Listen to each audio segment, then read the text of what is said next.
कहानी की शुरुआत स्वर्ग से होती है, जहाँ एक मॉन्क कुछ चट्टानों के ऊपर उड़ रहा था। असल में इन चट्टानों के नीचे ही देवताओं की समाधियां बनाई गई थी और आज ये मॉन्क उन्हीं में से एक देवता को धरती पर भेजने आया था। ये वही देवता थे जिनकी मौत कई हजार साल पहले राक्षसों के साथ एक युद्ध में हुई थी।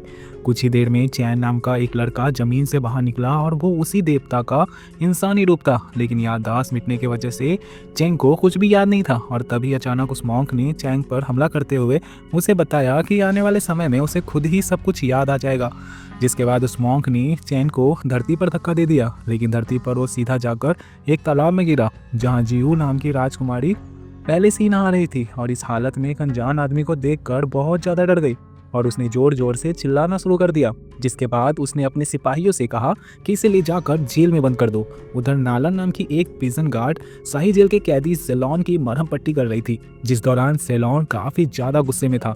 असल में जेल की कुछ कैदियों ने उस पर हमला कर दिया था, जिसमें उसे थोड़ी बहुत चोटें आई थी। इधर जब नालन अपने काम में व्यस्त थी तो दूसरी तरफ बाकी कैदी इशारों में एक प्लान की शुरुआत करने की तैयारी में थे। असल में उन सभी कैदियों ने जेल से भागने का प्लान बनाया था, क्योंकि उन सभी को सेनापति शिवा ने इसीलिए कैद किया था क्योंकि उसके पास जादुई शक्तियां थी। आसपास का जायजा करने के बाद कैदियों ने छुपाए हुए हथियार निकालकर सिपाहियों पर हमला कर दिया। ये देखते ही लाइलॉन और सेलॉन ने अपनी जान बचाने के लिए वहां से भागने का फैसला किया। जिसके बाद वो लोग एक खास जगह पर पहुंचे जहाँ पर दीवारों पर कुछ कागज चिपके हुए थे, लेकिन जैसे ही जेलोंग ने उसमें से एक कागज को छुआ कि उसके हाथ में अलग सी जादुई शक्ति आ गई। असल में ये कागज लोगों की शक्तियां छीनने के लिए लगाई गई थी, लेकिन ऐन वक्त पर लालन ने जेलोन का हाथ पकड़ के उसे बचा लिया। जिसके बाद उसके पास कैदियों का सामना करने के अलावा कोई और चारा नहीं था। उसी वक्त सभी कैदियों ने लालन को चारों तरफ से घेर लिया, जिसके बाद लालन ने अकेले ही उन सभी कैदियों का मुकाबला करना शुरू कर दिया। पर इसी बीच उसकी साथी बहुत ही गंभीर रूप से घायल हो गई। लेकिन कैदियों के दोबारा हमला करने से पहले ही सीमा वहां पर पहुंच गया और उसने कैदियों की जादुई शक्ति छीनकर उन्हें वापस जेल में बंद कर दिया। बाकी सबके साथ जेलॉन को भी वापस जेल में भेज दिया गया। उधर राजकुमारी जुयू अपने साथियों के साथ चैंग को महल ले जा रही थी, लेकिन रास्ते में अचानक से कुछ लुटेरों ने उस पर हमला कर दिया और ये लुटेरा जुयू के पास मौजूद एक जादुई धनुष को लेने के लिए आए थे। राजकुमारी को बचाने के लिए चैन ने भी हमलावरों का सामना करना शुरू कर दिया, लेकिन हाथ बंधे होने के बावजूद भी वो एक के बाद एक सभी हमलावरों को धूल चटा रहा था। और जैसे ही वो हथकड़ी से आजाद हुआ तो अचानक से वही धनुष अपने आप उसके हाथ में आ गए, जिसके बाद उसने सभी हमलावरों को आसानी से हरा दिया। लेकिन फिलहाल चैन के शरीर को जादुई शक्तियां झेलने की आदत नहीं थी और इसीलिए वो जमीन पर ही बेहोश हो गया।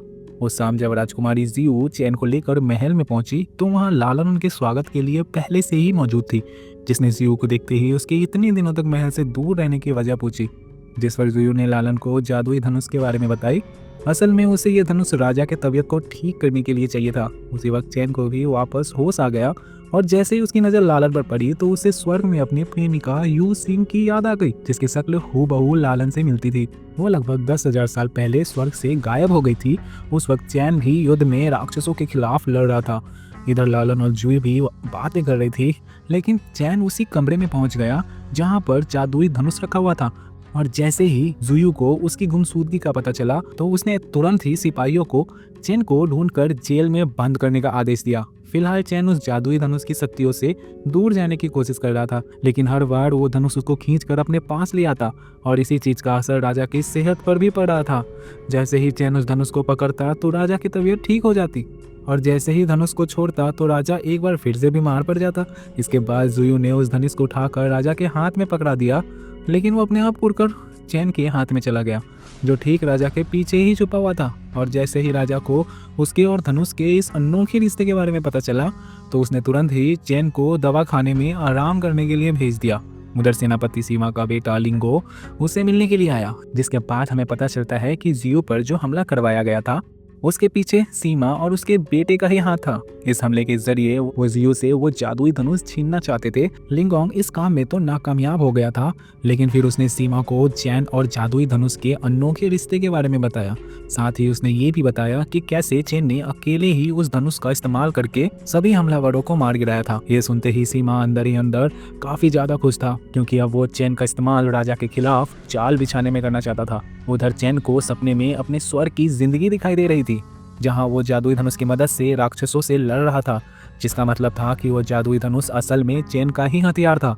और इसीलिए वो बार बार उसे अपनी तरफ खींच रहा था। नींद से जागने के बाद वो सीधा नालन के पास पहुंच गया और उसने नालन से पूछा कि क्या उसकी प्रेमिका यू सिन थी। इस बात से इनकार करते हुए लालन ने कहा कि नहीं, तुम्हें धोखा हो रहा है शायद। उनकी बातचीत के बीच ही लिंगोन वहां पर पहुंच गया, जिसकी आवाज सुनते ही लालन ने चैन को छुपने को कहा। असल में सेनापति सीमा के आदेश पर लिंगोन और नालन की शादी होने वाली थी और अगर लिंगोन को चैन के बारे में पता चल गया तो उसकी जान को खतरा हो सकता था। असल में लालन भी शादी से ज्यादा खुश नहीं थी, लेकिन वो चाहकर भी सीमा के आदेश के खिलाफ नहीं जा सकती थी। लिंगोन के वहां से जाते ही चैन ने उसे बताया कि जुई पर हमला करने वाला कोई और नहीं बल्कि यही आदमी था और वो यह सब लिंगोन की आवाज और जूते देखकर कह रहा था, जो कि हूबहू हमलावरों जैसे थे। कुछ दिनों बाद अचानक से कुछ हमलावर राजा पर हमला करने के लिए दरबार में पहुंच गए, लेकिन ऐन वक्त पर सीमा ने वहां पर आकर राजा को बचा लिया। इसके बाद राजा से वो चैन के बारे में पूछा, लेकिन राजा को उसकी नीयत पर कोई खास भरोसा नहीं था, इसीलिए उसने सीमा को कुछ भी बताने से मना कर दिया। और अपने पिता के इस फैसले का साथ देते हुए जुयू ने सीमा को बताया कि असल में चैन को तो पहले ही मौत की सजा दे दी गई है, तो उसके बारे में जान के भी करोगे भी क्या। सीमा जानता था कि वो दोनों झूठ बोल रहे हैं और इसीलिए उसने चैन का पता लगाने के लिए शाम को लालन को अपने पास बुलाया, लेकिन उसने भी चैन को बचाने के लिए सीमा को झूठ बोल दिया, जिसके बाद सीमा उसको शादी के लिए तैयार रहने को कहकर वहां से चला गया। अंदर ही अंदर लालन इस शादी से इनकार करना चाहती थी, लेकिन उसके अंदर सीमा के सामने कुछ भी बोलने की हिम्मत ही नहीं थी। उधर राजकुमारी जुयू ने चुपके से चैन को पकड़ के जेल में भेज दिया, लेकिन वहां भी चैन खुद को आजाद करने में कामयाब हो गया, जिसके बाद उसने जुयू को ही अपना कैदी बना लिया। और यह सब देखकर सिपाहियों ने सेनापति सीमा को तुरंत ही इसकी खबर दी। इधर सीमा को तो इसी मौके का इंतजार था और वो खबर मिलते ही तुरंत जेल में पहुंच गया, जिसके बाद उसने चैन को एक खास जेल में बंद करने का आदेश दिया, जहां से भागना बहुत ज्यादा मुश्किल था। और उसी जेल में चैन की मुलाकात जेलोंग से हुई, जिसने तुरंत ही उसे पहचान लिया।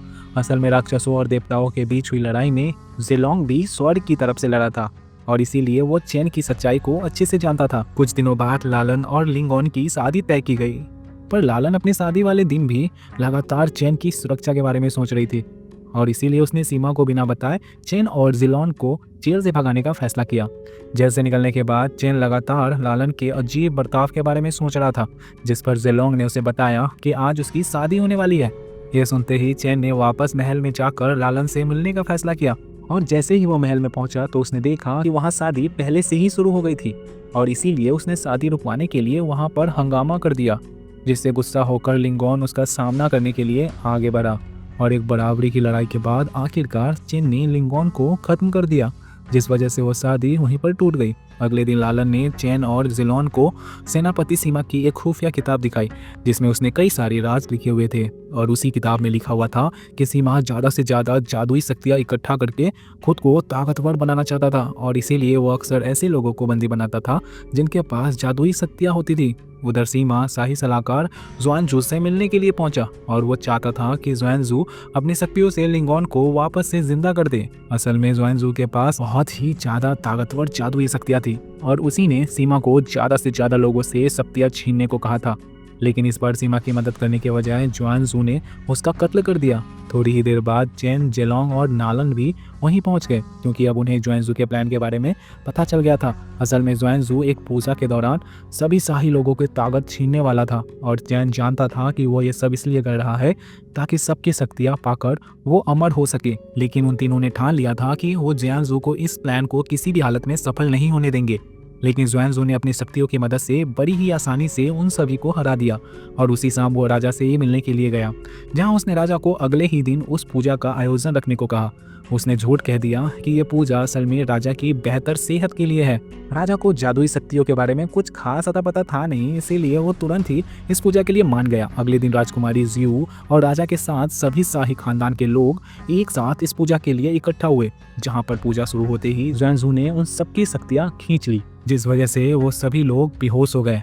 लेकिन तभी चेन और जेलोंग भी वहां पहुंच गए और वो जुआनजू को रोकने के लिए जेलोंग ने एक ड्रैगन का रूप ले लिया और उधर चेन भी अपने जादुई धनुष के लिए पूरी तरह तैयार था, जिसके बाद उन दोनों ने एक साथ मिलकर बड़ी ही आसानी से जुआनजू को हरा दिया और उसकी इस हार के साथ ही राजा और बाकी लोगों को वापस होश आ गया। आखिर में चेन की याददाश्त भी पूरी तरह से वापस आ गई। अगर वीडियो पसंद आई तो वीडियो को लाइक कर देना, चैनल को सब्सक्राइब कर देना। मिलते हैं अगले वीडियो में।